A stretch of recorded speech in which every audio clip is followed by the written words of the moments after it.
line, jump to Vindicator. Because the Vindicator is very frustrating here to play against. Because he just like prevents the entire follow-up from happening. So I think they may have chosen the Grenek specifically because he can easily go to the back line and jump from behind. And if you can jump the Vindicator, Vindicator will die. But usually the problem is finding him. Right. And last pick, Magebane. Have you seen Magebane picks a couple of times? We did see Magebane. Yeah, I want to say it was even last weekend, if I'm not mistaken. In the position of 1, to be fair, not as an offlane core. So obviously, every time Magebane's brought, I feel like there's that reminder there, like this is no longer the Magebane of the past, and he's now more of a strength hero. Now, with that said, he still has that capability. I mean, overall, the skill set, allows for him to be that flash farm where he can still get that cleaver and play that way. It's just not as efficient as it certainly has been in the past. And also, they already have the physical damage part covered with the Swiftblade and the Deadwood. Do you really want the Magebane to provide the physical damage in this case? I don't think that's as necessary for sure. But yeah, I believe that the type teams, they like to play the Magebane more like a position 1 core than the European teams have been doing. So it's definitely interesting to see that dichotomy in roles basically. But I think maybe I haven't really got a good sample size of Magebane games, Yeah. So I can't say that for certain. I think I was thirsty playing it actually for Lunar tier. All I remember is remembering from it too is that he was just playing it so aggressive in the lane, just constantly blinking on the opponent. Actually, over and over this and over. Vindicator might be in a bit of trouble. No, sorry, the Geomancer stun is not going to connect. No, he's gonna be fine there. But yeah, you're right actually, because I do remember. I think it was us casting a game where against Imba's team, Imba Boys. And Imba Boy was playing the Lodestone against like a short lane Magebane farming. And he was just constantly blinking on his face and like hitting him. And that's the way that I think you have to play Magebane these days. Like, just full aggression, because the shield just provides just so much for you. But of course, and currently he's playing as a Suicide. Yeah. Which, you can't play aggressive. Yeah, you can't, like, as a Suicide, well, he can't survive with the blink. And of course the blink provides a little bit of a shield.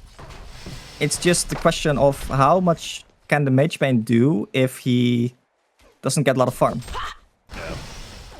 Which is, something you have to wonder. Although, if you look at like the ultimate, level 3 ultimate does 150% of the mana pool and damage. The missing mana pool. Yeah, and the big core on the other side is Soul Reaper. That's the point you're getting at. I'm sure that is definitely a big part of the logic there, to kind of put the bow on it for the Magebane final pick of like, hey, they wanted a hero that could certainly be a scare for the Soul Reaper no matter how farmed he gets throughout this game, and could be a threat to deal a lot of damage. Throughout it. So, but we'll see how he continues to develop though, in what's obviously a difficult lane in that Suicide there, because Kinesis went mid, and Kinesis was helping Deadwood a bit there. Yeah, Kinesis did actually start in the bottom lane, but we did see him indeed rotate.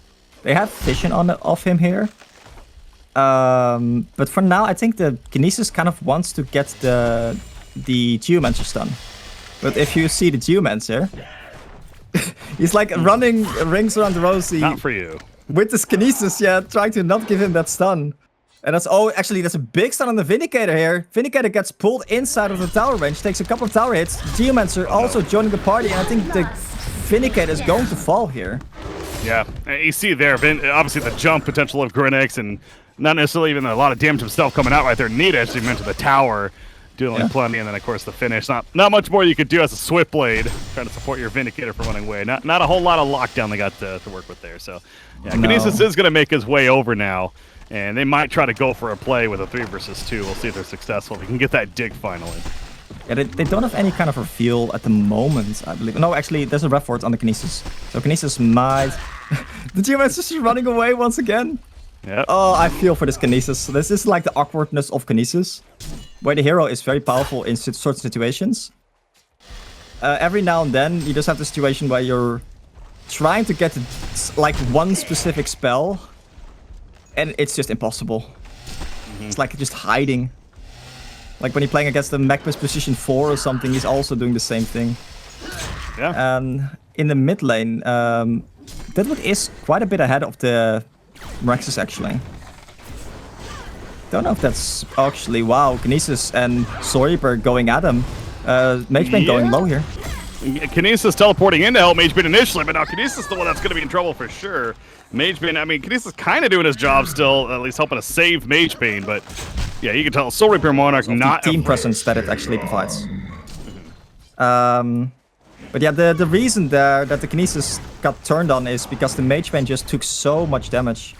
Magebane was actually not able to disjoint the Judgment from the Soul Reaper. And of course the Judgment's having such a low cooldown with only 6 seconds cooldown. It's difficult to play against for sure. Oh, mid lane. Deadwood? How is he going? He's gonna be fine, but man, Morax is doing a ton of damage right there. Yeah. The Deadwood hitting all 3 axes. So up until the moment that the Meraxes or the Deadwood gets level 6, Meraxes can definitely still just pop a lot of damage on this Deadwood. But the reason I think why the Deadwood has been winning the lane so much, as Vindicator goes down top lane again, is just because Deadwood has like 30 more damage. It's that simple. Just leverage that. Oh yeah. You pick up that big log, you hit pretty hard. Kinesis is definitely going down bottom. Yeah, he tried to use a power splat to survive right there, but it ain't gonna work, or apple, or whatever it was. Either way, he does not live, and more push happening from this Legion team. Thirsty, he is definitely getting not only hero kills, but of course plenty of CS as well. 430 gold per minute currently, and they're gonna go on to Magebane. This could be an ultimate. Yep, is it enough? No, it's not. A little too early on the ultimate, perhaps. I mean, might have needed to at that point. But now Deadwood's coming in. God, this would be a big kill if they can get Soul Reaper somehow. You're not going to though. He's too fast. Yeah. And that'll be the end of it. They're gonna try to defend the rune maybe here. I think that's what Monarch is doing here. Toying with them. Oh wow. Oh, that's soul crushing. Yeah. Well played by Monarch, of course. That's a very greedy play, but it absolutely pays off. But one thing you have to note about the Magebane, which is not super intuitive, is you know how when he blinks he gets that shield? Yeah. He only gets that shield when he actually hits an enemy hero with the blink. And the blink also has a longer cooldown if you don't hit an enemy. So you saw him like blink on top of the cliff there, and it has 10 seconds cooldown normally and 6 seconds cooldown when you hit someone. So you're very incentivized to use that ability super aggressively. I was not aware of that. No, that's very good to point out. Interesting. So that kind of goes back to that, as we were saying, like the aggressive Magebane that we saw before. That makes even more sense as to why he was just blinking over and over. But yeah, with the Suicide Lane, you just cannot do that. And he's so far behind now, so there's not nearly as much value there. And yeah, this GPM chart is not the prettiest to look at right now if you're Noah. So got to come back somehow. General, yeah, look at this by the way. So Geomancer used his dig ability, Geostalk, and actually got a very good ward in the Hellborn jungle here. Because they knew that they had triple stacks there because of the dig giving, you know, the little dots vision. And they know that like the enemy likely wants to farm these stacks at some point. But there's no good stack farmer on the Legion side, or the Hellborn side, sorry. Right. Unless like Kinesis maybe gets the Soul Reaper Q. But they're likely going to be very low whenever they try to take these stacks. So that ward, having that ward there is super valuable. And Deadwood might be in trouble here.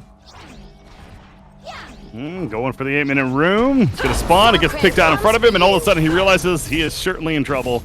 Nah, Grinix is not going to commit for it, though.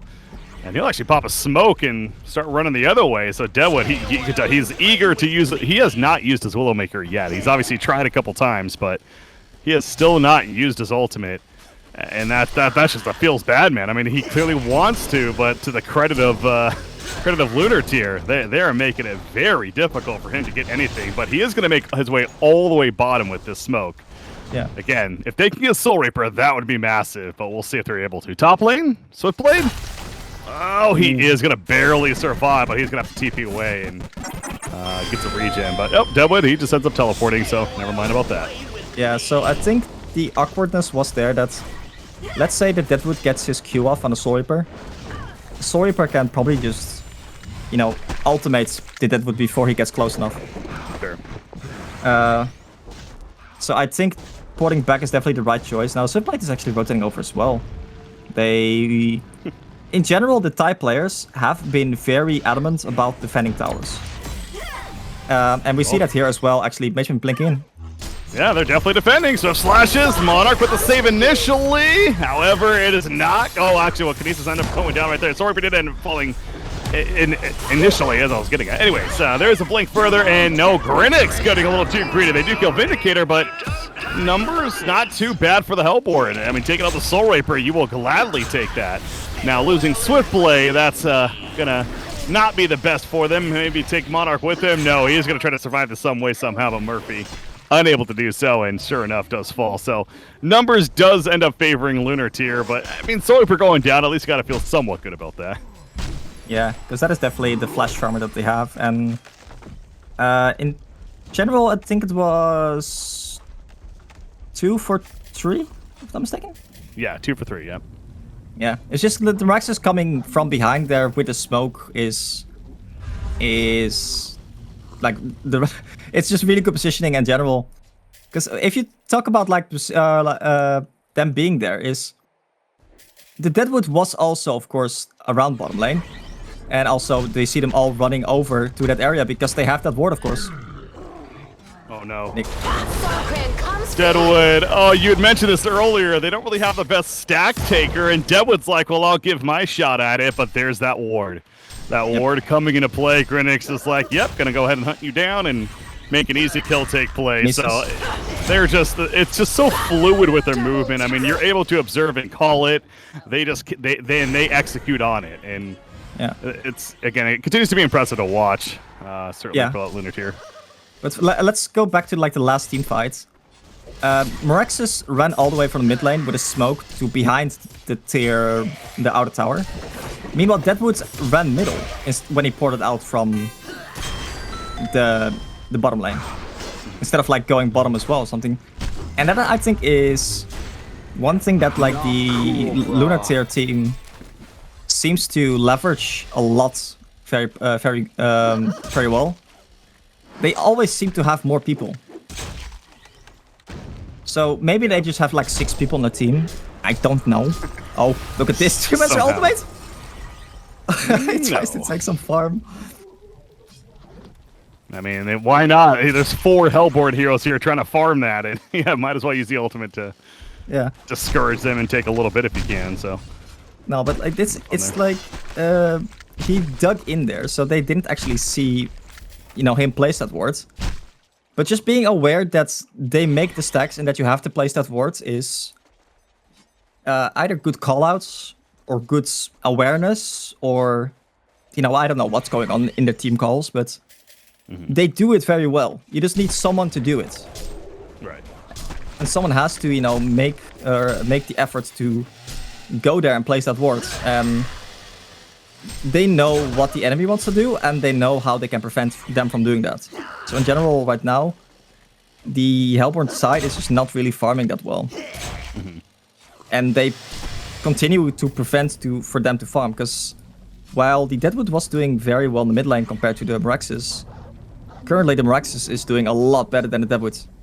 And the Deadwood might be in trouble here as well.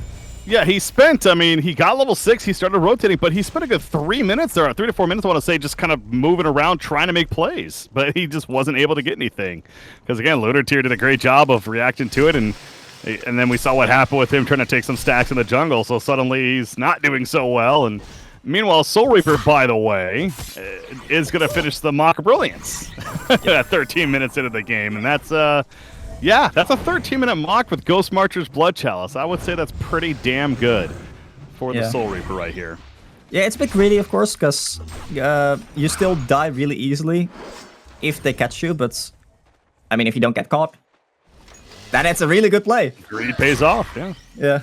No, but you always have to wonder, and this becomes very obvious whenever you play like a game against Draconis, like a hero that just, presses 1Q and the entire stacks that you made just die instantly.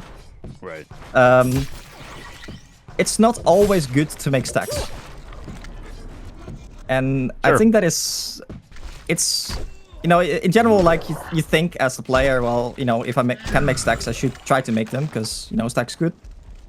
But at the moment, if you look at the Hellborn side, having stacks in your jungle that you have to defend is crippling you. It prevents you from moving, and then when you try to take them, you take a lot of damage, and they can capitalize on that. Let's say like there were no stacks there to take in the Legion side. You suddenly are not as worried when the enemy goes missing in your jungle, because there's nothing really valuable there that you have to protect. That is a really good point. Yeah, when you think about this game, how it's been playing out, it has actually hurt this Hellborn team more than helped by it, but quite a bit. Yeah. That they've been stacking. Kinesis did actually manage to take the Geomancer dig once again. I think he's been running around hunting for the Geomancer for quite a bit again. But for now we see Meraxis with an Invis rune. And Deadwood for the smoke rotating bottom. Kind of gonna curious make my mid. Uh-oh. Oh boy. How long is this get smoke? awkward. Oh no! He comes out with the greed and just decides to farm a creep, not seeing anyone, and Meraxis is sitting on top of him with an Invis rune. However, they're gonna lift Meraxis, try to go for a turn kill. Mage Bane, yes, the Newerth goes off.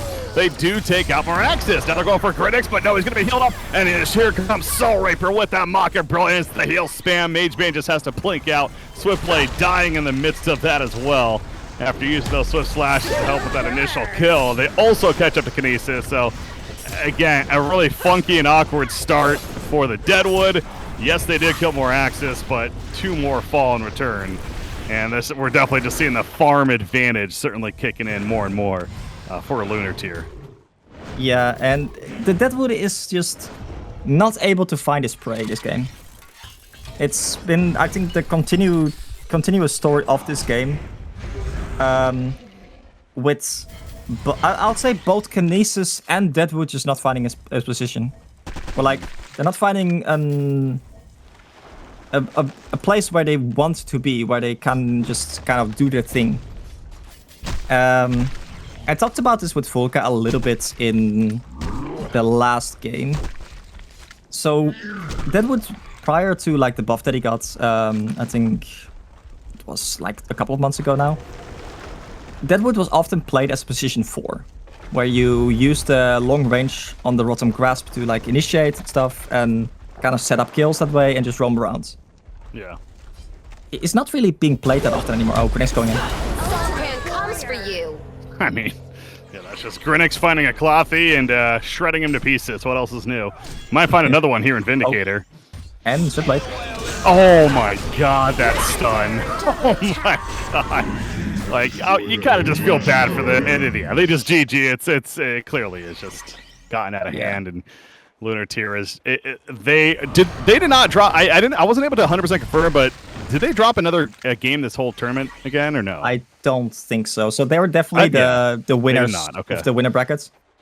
So yeah, we just got confirmation that they did not drop a game. So literally back-to-back tournaments, they have not dropped a single freaking game. I mean, this team is. I'm certainly not getting. Oh my god, they're Fnatic. They're staking that.